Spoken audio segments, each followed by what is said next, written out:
The importance of thinking, fast and slow. Some books give you tools. Some give you inspiration. And then there are rare books that change the way you see your own mind. Daniel Kahneman's Thinking, Fast and Slow, published in 2011, is one of those rare books. Written by a Nobel Prize-winning psychologist.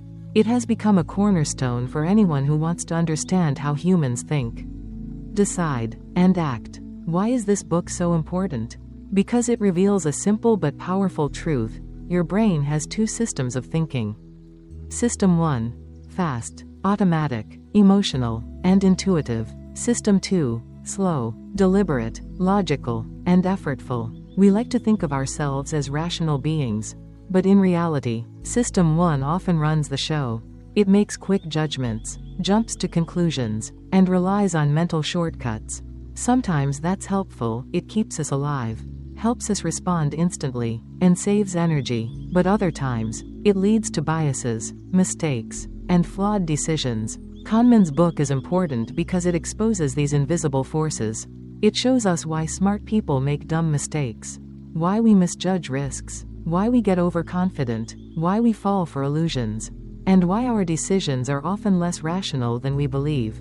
In a world where choices about health, money, careers, and relationships shape our lives, understanding these hidden biases is essential. Another reason this book matters is its practical impact.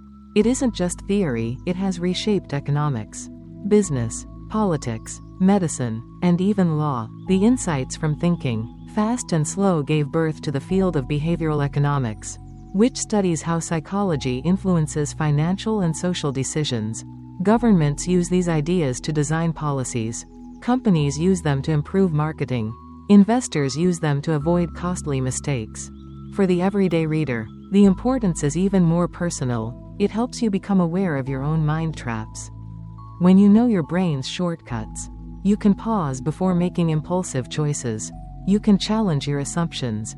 You can become a clearer thinker, a better decision maker, and a wiser person. And in today's fast-moving, information-saturated world, this is more important than ever. We are bombarded with headlines, advertisements, and social media feeds, all designed to trigger fast, emotional thinking. If we rely only on System 1, we risk being manipulated, misled, and overwhelmed. Kahneman's book teaches us when to slow down, engage System 2, and think carefully. Ultimately, the importance of thinking, fast and slow, lies in its ability to give you a mirror for your mind.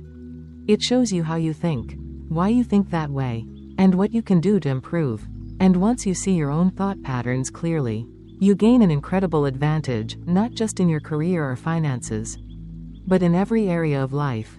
This is why millions of readers, from students to CEOs, continue to study this book. It doesn't just make you smarter, it makes you wiser about your own mind. Behind Thinking, Fast and Slow stands a remarkable man, Daniel Kahneman, psychologist, researcher, Nobel Prize laureate, and one of the greatest thinkers of our time. His life story and career explain why this book has such depth and credibility. Kahneman was born in 1934 in Tel Aviv, though he grew up in Paris during World War II. As a Jewish boy in Nazi-occupied France, he experienced fear, uncertainty, and loss at an early age. These formative experiences shaped his curiosity about human behavior, why people act as they do under stress, what drives courage, what fuels cruelty, and how individuals make choices when survival is at stake. After the war, his family moved to what later became Israel. Kahneman studied psychology at the Hebrew University of Jerusalem, where he developed a fascination with perception and judgment. He later earned his PhD at the University of California, Berkeley. One of the defining partnerships of his career was with Amos Tversky, another brilliant Israeli psychologist. Together, they challenged the dominant idea of the time, that humans are fundamentally rational decision-makers. Economists assumed that people carefully weigh costs and benefits before making choices. Kahneman and Tversky showed otherwise. Humans rely on shortcuts, mental biases, and emotions far more than logic. Their groundbreaking research led to the development of prospect theory, which explains how people perceive risk and make financial decisions. For this work, Kahneman was awarded the Nobel Prize in Economic Sciences in 2002, a rare honor for a psychologist, since the prize is usually reserved for economists. Throughout his career, Kahneman held teaching and research positions at prestigious institutions, including Princeton University, UC Berkeley, and the Hebrew University. His work influenced fields far beyond psychology, from medicine and public policy to marketing and law. What makes Kahneman unique is not just his intellect but his humility. He often describes himself as pessimistic about the quality of our judgment, and admits he is just as vulnerable to biases as anyone else. This honesty makes his work relatable. He doesn't write from the perspective of a detached scientist looking down at others. He writes as a fellow human being trying to understand the mind's mysteries. Philosophically, Kahneman is both a realist and an optimist. He acknowledges the flaws in human thinking, our overconfidence, our susceptibility to illusions, our tendency to jump to conclusions. But he also believes that by understanding these flaws, we can design better systems, make wiser decisions, and reduce costly errors. His work is ultimately about empowerment through awareness. When Thinking, Fast and Slow was published in 2011. It distilled decades of research into one accessible volume. The book became an international bestseller, praised for its clarity and depth. It introduced millions of readers to the two systems of thought, the catalog of cognitive biases, and the practical implications for daily life. Daniel Kahneman passed away in 2024 at the age of 90. But his legacy lives on. His insights have permanently reshaped psychology and economics, earning him recognition as one of the most influential thinkers of the 20th and 21st centuries. To know Kahneman is to know a man who spent his life asking, why do we think the way we do? And how can we think better? His journey, from a child surviving war, to a scientist redefining how the world understands decision-making, embodies the very theme of his book, that human thought is both flawed and fascinating. And by studying it, we awaken the possibility of wisdom. Every great book is born from a need to answer a fundamental question. For Daniel Kahneman, the question was, why do humans, smart, educated, well-intentioned people, so often make irrational decisions? For centuries, philosophers and economists assumed that people are rational beings. The rational actor model dominated economics. Humans were thought to carefully weigh risks and rewards before choosing. But Kahneman, through decades of research with Amos Tversky, discovered a different truth. People don't always think logically. Instead, they rely on mental shortcuts, gut instincts, and emotional reactions. These shortcuts, though useful, often lead to predictable mistakes. The purpose of Thinking, Fast and Slow is to expose these hidden processes and help us understand them. Kahneman wanted to show readers that our minds are governed by two systems of thought. System 1, fast, intuitive, automatic, emotional. System 2, slow, deliberate, logical, effortful. Both systems are essential. System 1 helps us survive, make quick judgments, and handle daily life without exhausting ourselves. System 2 allows us to analyze, plan, and reason carefully. The problem is that System 1 often dominates, even in situations where careful thought is needed. This leads to errors of judgment, irrational choices, and costly biases. Kahneman's purpose was not to shame us for these flaws, but to make us aware of them. By recognizing when we are thinking fast versus when we should be thinking slow, we can catch ourselves, pause, and make wiser choices. Awareness, he believed, is the first step toward improvement. Another key purpose was to transform economics and public policy. Kahneman wanted leaders to understand that people don't always act in their best interest, even when choices seem clear. This insight helped give rise to behavioral economics, which has since influenced everything from retirement savings programs to healthcare policy. But his purpose was also deeply personal. He wanted ordinary people to use these insights to make better decisions in everyday life, choosing careers, managing money, navigating relationships, or even voting. If people understood how biases distort their thinking, they could avoid traps, reduce regret, and live more intentionally. At its heart, the book is about humility. Kahneman wanted us to accept that our brains are not perfect calculators. We are not as rational as we think we are.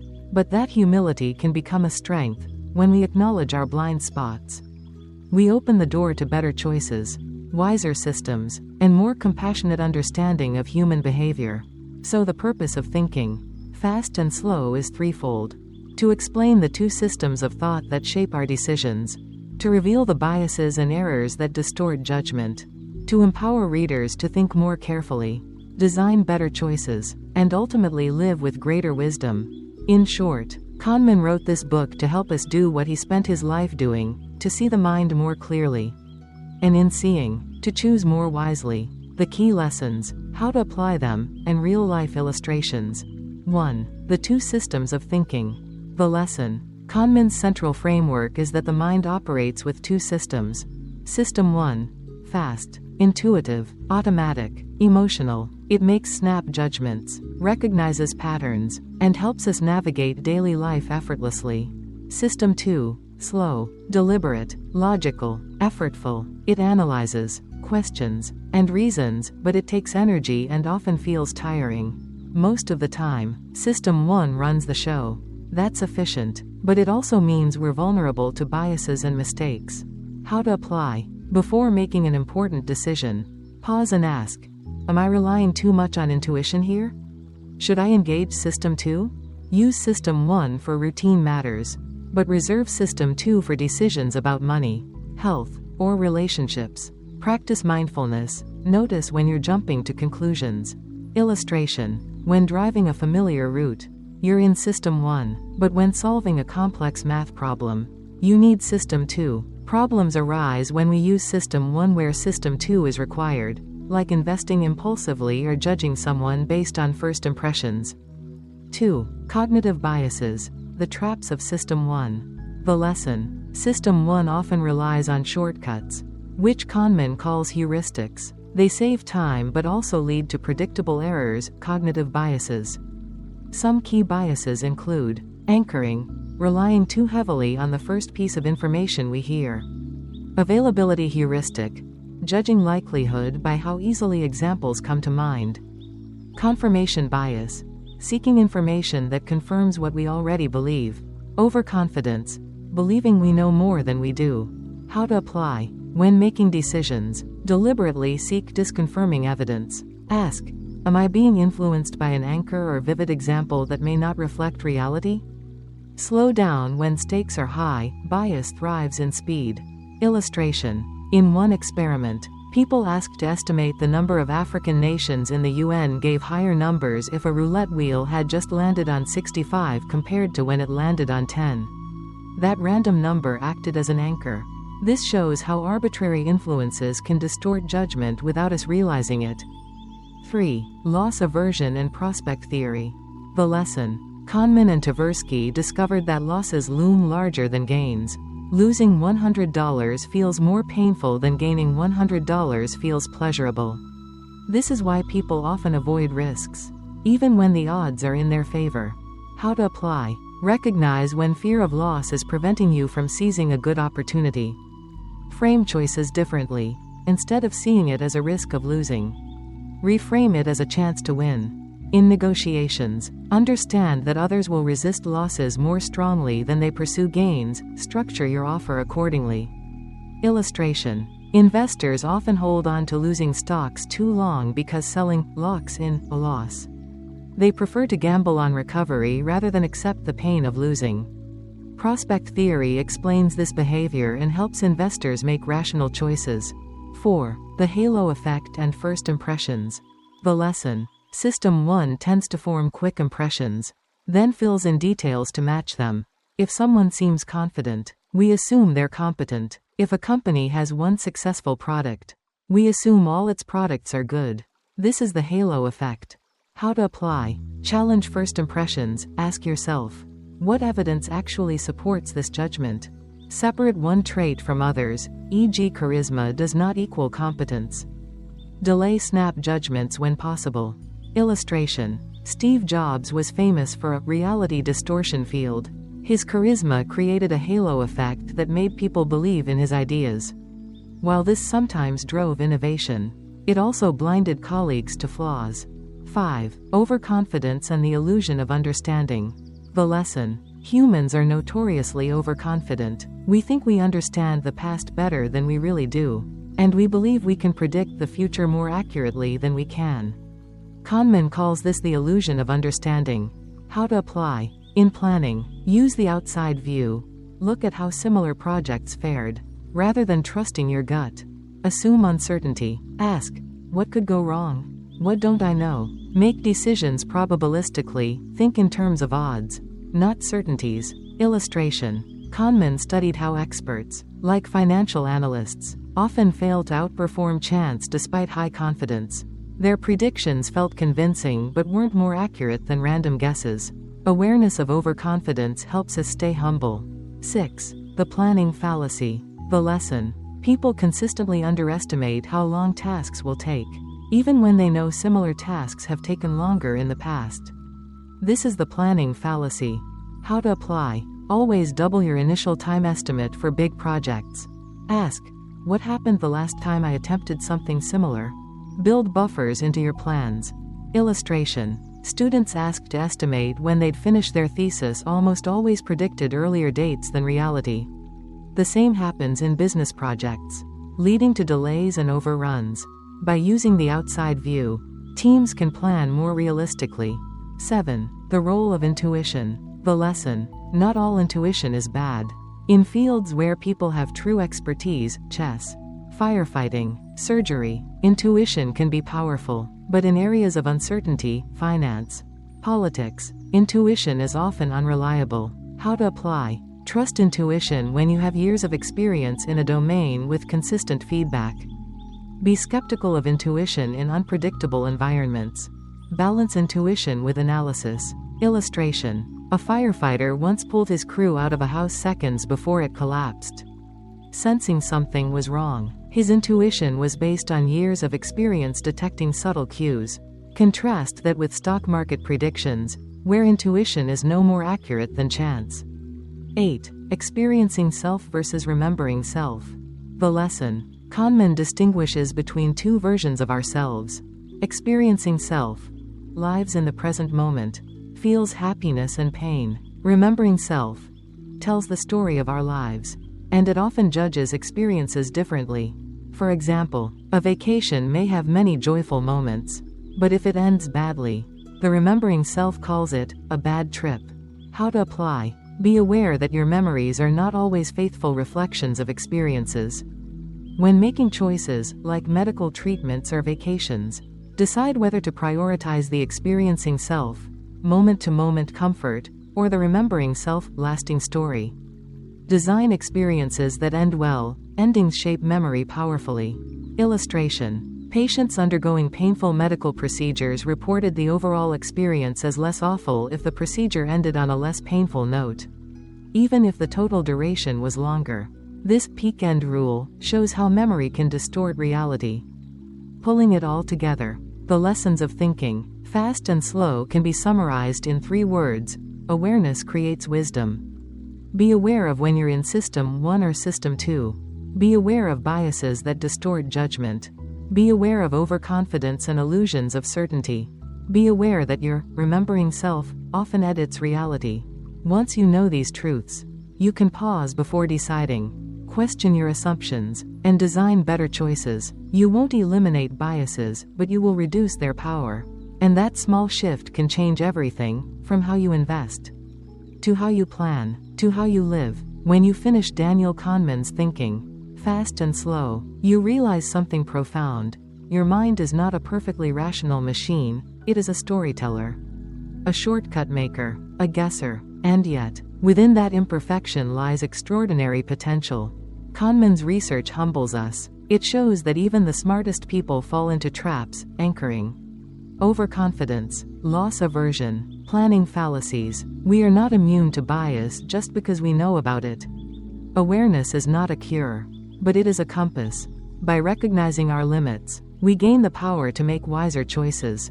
The final takeaway is this: slow down when it matters. Trust your fast, intuitive System 1 for everyday decisions, but don't let it rule the big ones. When the stakes are high, money, health, Relationships. Long-term plans, pause. Engage your slow, deliberate system 2. Ask better questions. Seek outside perspectives. Look for evidence instead of relying only on feelings. Kahneman also reminds us of the importance of humility. We think we understand the past, but our memories are flawed. We think we can predict the future, but uncertainty always remains. By embracing this humility, we can approach life not with arrogance but with curiosity and openness. The beauty of this book is that it doesn't leave you discouraged about human flaws, it leaves you empowered. Because once you see your blind spots, you can begin to work around them. You can design your life in ways that support better choices, slowing down before big commitments. Diversifying to protect against bias. Creating systems that reduce the need for constant willpower.